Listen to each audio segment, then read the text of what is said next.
Yeah, yeah. Wave your hand, wave your hand, wave your hand from the Caribbean. Wave your hand, wave your hand, wave your hand from your number one. From you ready for the competition. Yeah. You not take intimidation. Yeah. Woman or man, wave no hand. Yeah. Inside the last half an hour of the Sports Mag Zone for this Wednesday, and we're back to talk some CPL football now. The Jamaica Tallawahs kept alive their hopes of winning a third Hero CPL title by seeing off the St. Lucia Kings by 33 runs in their Eliminator at Providence Stadium in Guyana on Tuesday night. Now batting first, the Tallawahs posted 148 for 8 of their 20 overs, with Shamar Brooks top scoring with 47 of 31 balls. Player of the match, Mohamed Nabi, finished unbeaten on 31 against David Bisa with 3 for 19. In reply, the Kings were skittled out for 115, with Nabi taking 3 for 10 and Fabian Allen 3 for 28. You have those highlights. They won the toss, did Buff Duplessis. Finally, he said, and he sent the Jamaica Tallawahs into bat. Brandon King did not last long. Good early wicket for Alzari Joseph. And then forward out LBW. Kenar Lewis bowled a beauty there. And then there was a small partnership, 21 through to 47.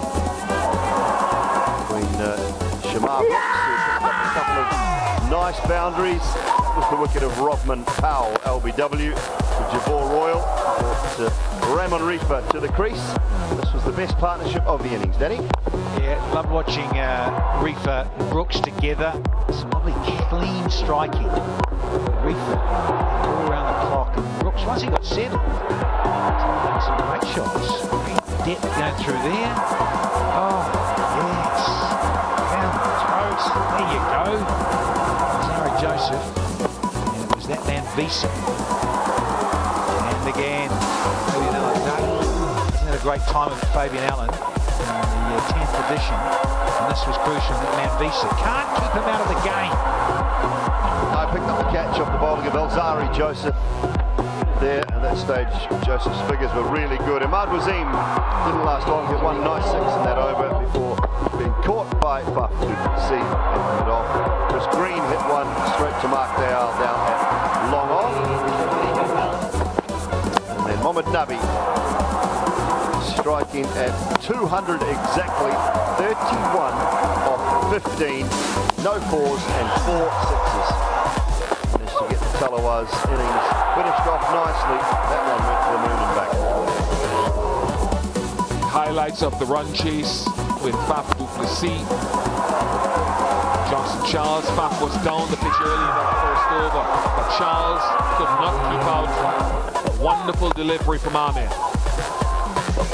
Yeah, 10 for 1 when Johnson Charles went. Hiroshan Dekwela joined Buff Duplessis. They tried to get things going inside that power play. And they got to 4.5 overs before Hiroshan Dekwela skied one. He was out, 39 for 2.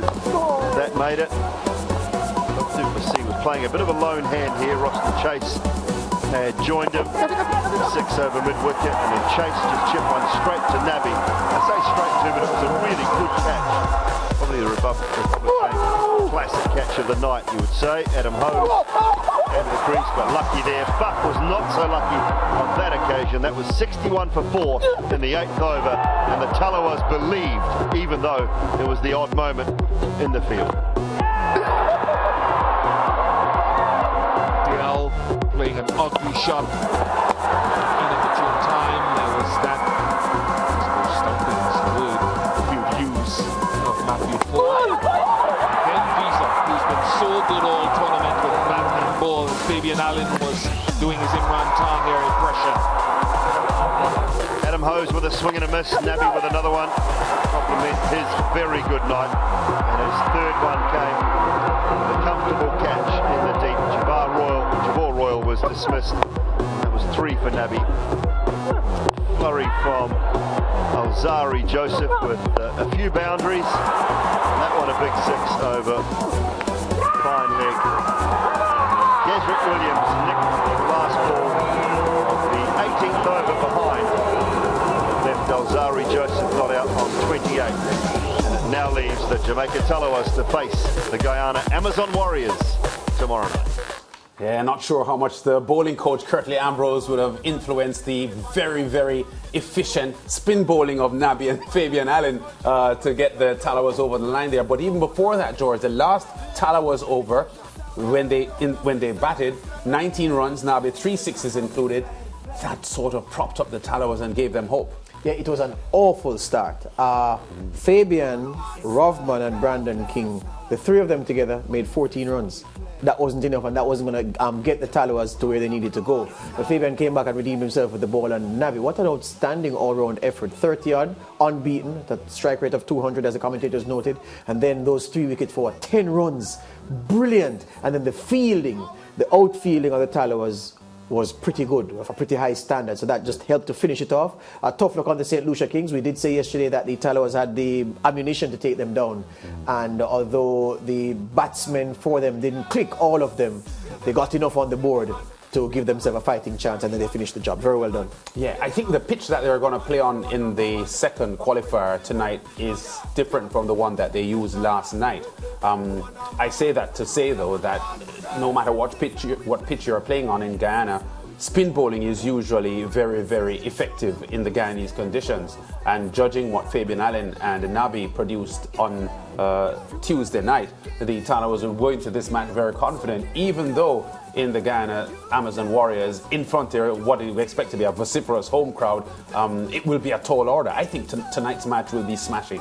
I think tonight's atmosphere will be second only to the final. And second only to the final if the Warriors get there. But of course, I don't want the Warriors to get there. I want the Tallawahs to get there. You realize what's happening, though?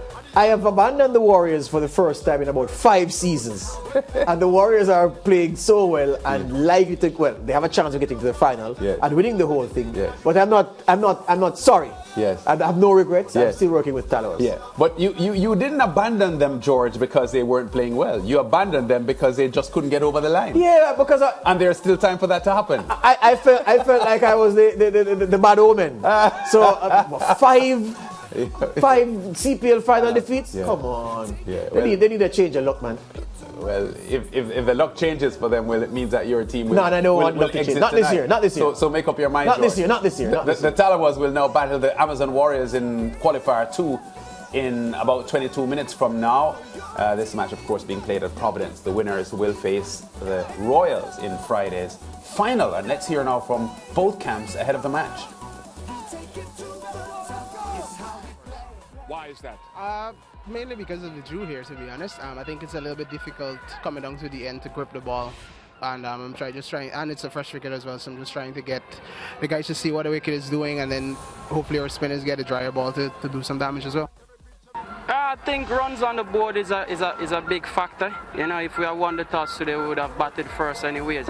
You know, so because we believe in this important game, if we can get a good score on the board against a Guyana team that we think is top heavy, because most of their runs come from the top order. So if we can get early wickets with good score on the board, then we'll put them under some pressure. Yeah, a tough call here, because generally speaking, for the night matches, teams are hesitant to bowl late in the night when the dew is evident. But the chasing teams have been losing lately. So whoever wins the toss will have to make a decision that may not be very easy. Yeah, and you made a very important point of pointing out, well, Rovman doesn't have the benefit of the same pitch condition as he won on Tuesday, because as you noted, a different strip will be used, so he'll have to read it all over again. We would have read it already, and then a decision to make. I like this though. I like that the toss doesn't dictate what will happen in the game. Yes. Yeah, I like this.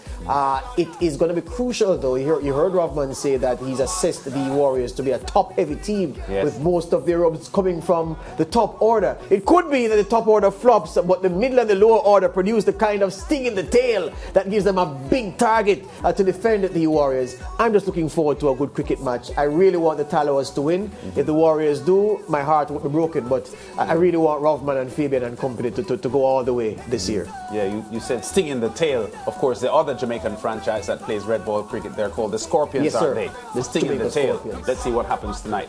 Qualifer 2 in the Hero CPL, the Warriors against the Tallawahs. We go to break. That, by the way, will be live on Sportsmax immediately after the Sportsmax zone ends, and we'll check out up here a couple of minutes before the top of the hour so that you get the build-up and the first ball. Back with more on the zone after this. Like stone, we not soft like butter. Them say them rough, we coming out rougher. So this year we have to be the winner. And the ladies 22-1. The vibes in the party stand. Road to the Caribbean. Put up your one, put up your one.